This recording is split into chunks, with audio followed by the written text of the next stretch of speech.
Bonsoir à tous et bienvenue dans votre quotidienne de ce lundi 8 avril. À Marseille, un jeune homme de 25 ans tué par balle cette nuit dans le 2e arrondissement lors d'une fusillade qui a été déclenchée vers minuit et demi au niveau de l'arrêt de tram Joliette.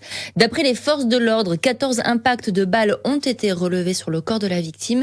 S'il s'agit d'un règlement de compte, il s'agirait du premier depuis la mise en place de l'opération Place Nette XXL à Marseille, cette vaste opération pour lutter contre le trafic de drogue.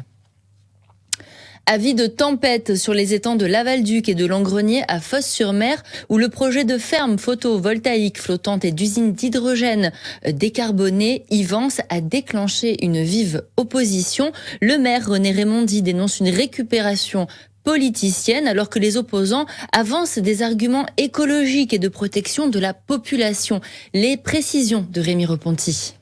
Après la réunion d'ouverture de la concertation préalable sur le projet Ivance, organisée par la Commission nationale du débat public à la Maison de la Mer de Fos le 2 avril dernier, et où le maire a été hué par les opposants, René Raymondy a publié une lettre ouverte dans laquelle il tient à rappeler, je cite, que les personnes à l'origine de cette prétendue mobilisation ont toutes été candidates aux élections municipales et ont peut-être trouvé là un exutoire aux frustrations des défaites. Il ajoute, ce projet privé fait partie d'un écosystème global positionnant notre territoire comme le leader national de la décarbonation et de la transition énergétique. Mais il conclut, rien ne pourra se faire sans l'assentiment de ceux que je représente.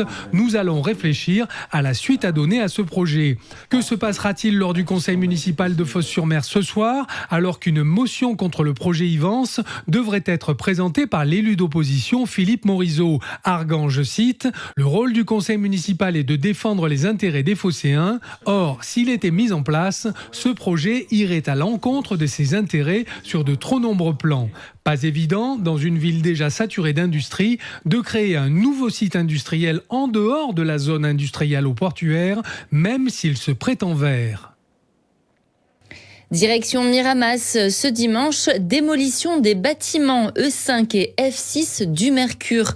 Les deux bâtiments vont être démolis par foudroyage, c'est-à-dire par explosif pour une démolition verticale. Ainsi, l'ouvrage va se détruire sur lui-même. Les habitants du quartier seront concernés par cette importante opération. La veille, le samedi 13 avril, tous les véhicules devront être déplacés en dehors du périmètre de sécurité. Le parking nord du village des Marques sera mis à disposition avec un gardiennage à partir de 16h jusqu'au lendemain, donc le dimanche 18h.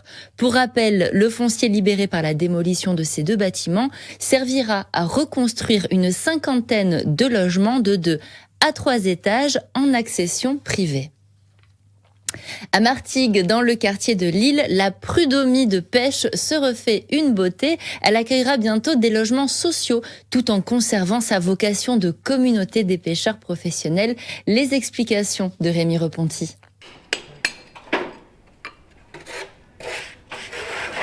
À l'origine, couvent et école de religieuses, c'est en 1920 que la communauté des patrons pêcheurs de Martigues acquiert ce bâtiment de 2 étages. D'architecture néoclassique, il est orné de frontons de style 17e.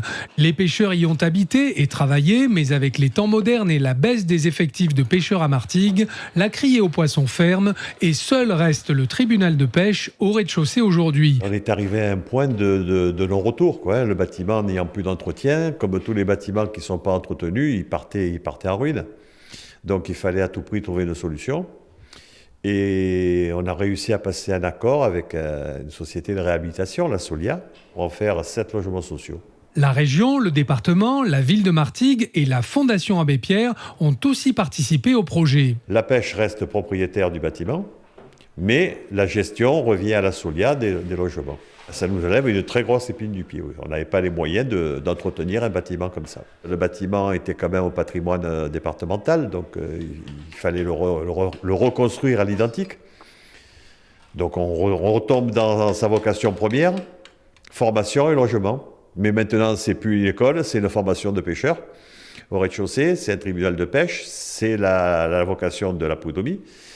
Et en même temps, le bâtiment est rené. D'un budget d'1 million d'euros, le chantier de 7 logements sociaux pourrait être livré au courant de l'été. Allez, on reste à Lille avec le tout nouvel office de tourisme et des loisirs de Martigues qui a été inauguré ce week-end. Le bâtiment situé dans le quartier pittoresque de la ville avait été construit en 1678. D'abord hôtel particulier de la famille aixoise Collat de Pradines. Il a ensuite fait office de mairie puis de palais de justice. Reportage sur place, Michel Montagne. 80, 82, 83, 50.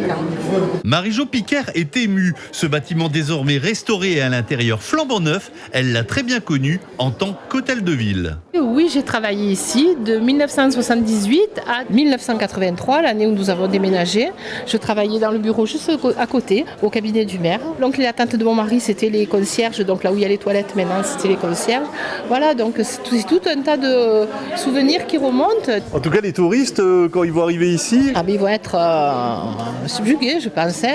C'est vraiment très lumineux et très beau, c'est très joli. Léa et Olivier, 22 et 21 ans, travaillent au palais de justice de Martigues. Concernant le nouvel office de tourisme, leur jugement est sans appel. Quand on est de l'extérieur, on admire l'ancien. Quand on est à l'intérieur, on admire le moderne et ça marche très bien. Et à l'intérieur, les couleurs sont magnifiques. Donc c'est très agréable visuellement. Ça nous sort du terme habituel des administrations. L'accueil est très accueillant. C'est ce qui est bien pour un accueil. Ils ont réussi à très bien allier l'ancien et le moderne, justement, à conserver ce qu'il y avait de beau de l'ancien, tout en implémentant ce qu'il fallait de moderne pour rendre la chose ergonomique et accessible à tout le monde, et notamment aux personnes à mobilité réduite, avec l'ascenseur qui n'était pas là à l'époque. On se sent invité à découvrir la région. Quant aux touristes, l'office vient à peine d'ouvrir au public qu'ils répondent déjà présents, à l'image de Joséphine et Marc, un couple d'Anglais accompagnés de leur chien Billy. C'est clair, il y a beaucoup de lumière, il y a les vitrines, les fenêtres, les vitrines, je sais pas le mot français, et il y a plein de choses à voir et à acheter, et beaucoup de renseignements très pratiques pour nous, parce que là, comme on est vacanciers, c'est la première visite pour nous, donc oui, c'est bien, c'est bien. Ce bâtiment, c'est vraiment joli, c'est agréable, il y a une ambiance très accueillante, et moi, ça me plaît beaucoup. Ça me donne vraiment envie de visiter la ville. Ouais. Ça commence bien déjà pour nous. Au premier étage du bâtiment, une exposition Martigues haute en couleurs avec de nombreuses peintures représentant la Venise provençale vous attend jusqu'au 28 juin prochain. Allez, du sport avec du football et cette période compliquée pour l'Olympique de Marseille. Une défaite 3-1 ce week-end dans le Nord à Lille plonge les Olympiens encore un peu plus dans le doute. L'effet Gasset n'est plus aussi efficace. Un mois et demi après l'arrivée du technicien sur le banc marseillais. À quoi peut-on s'attendre pour la suite? Les explications de Karim Attab. L'Olympique de Marseille est dans le dur, c'est le moins que l'on puisse dire. Après la 4e défaite consécutive concédée, toute compétition confondue, vendredi soir à Lille, les Olympiens ont fait une croix sur une possible qualification pour la Ligue des Champions par le biais du championnat. L'OM va mal et on se demande comment cela pourrait s'arranger compte tenu de toutes les blessures qui plombent l'effectif mis à la disposition de Jean-Louis Gasset. Rongier, Meïté, Onana, Klos, Sarr, Mbemba plus quelques jeunes. L'infirmerie est toujours pleine à la commanderie. Et la double confrontation en Ligue Europa face aux Portugais de Benfica est toute proche. Cette compétition européenne semble être la seule possibilité de sauver la saison marseillaise. Au stade des quarts de finale, les espoirs mesurés sont là, mais il faudrait quasiment un exploit pour être encore en lice au début du mois de mai. Mais en football, tout reste possible. Avec l'OM, tout peut arriver. Prendre 3 buts en deuxième mi-temps à Lille face à un adversaire qui n'avait rien d'impressionnant vendredi, tout comme en planter 4 à Villarreal qui finalement n'aura perdu que 2 fois en 3 mois de compétition. Dernière interrogation, le déplacement des supporters marseillais à Lisbonne ce jeudi, remise en question par la possible interdiction de se déplacer à Marseille pour les fans du Benfica le 18 avril. Cette décision est actuellement sur le bureau du préfet de région Pierre-Édouard Colliex. On croise les doigts pour que les amoureux de l'OM puissent être présents jeudi à 21h à l'Estadio de la Louche.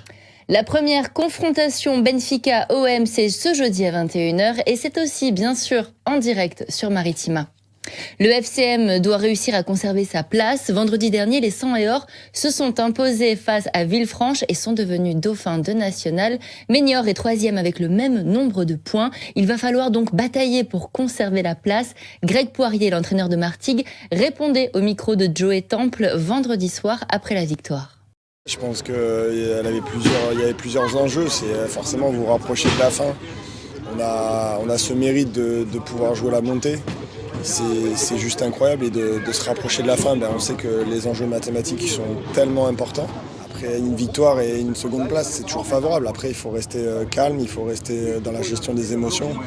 On a fait une victoire, c'est 3 points. Maintenant, aujourd'hui, il reste 6 matchs. On sait la difficulté qu'on aura face à Nancy. On a un peu de quelques jours pour récupérer parce que le match est décalé au lundi. Donc on va déjà savourer ce week-end et se repréparer lundi en essayant de récupérer toutes nos forces. Et la fin de saison s'annonce compliquée en coulisses pour le FCM. C'est une nouvelle qui est arrivée dimanche dans la matinée. Le président Alain Nersessian renonce à ses fonctions. Le FC Martigues et l'ensemble de ses composantes, le coach, le staff et les joueurs, saluent son parcours en sang et or et le remercient pour le travail accompli. Le club lui souhaite le meilleur pour la suite de sa carrière. Demain continue le marché des producteurs sur la place Jean Jaurès dans le quartier de Ferrières à Martigues. Une dizaine d'exposants vous proposent, comme tous les mardis jusqu'en octobre, des produits locaux. Il y a même des nouveaux stands cette année. Allez-y, profitez-en. Et c'est la fin de ce journal. Merci de l'avoir suivi. Tout de suite, la météo. Excellente soirée et à demain.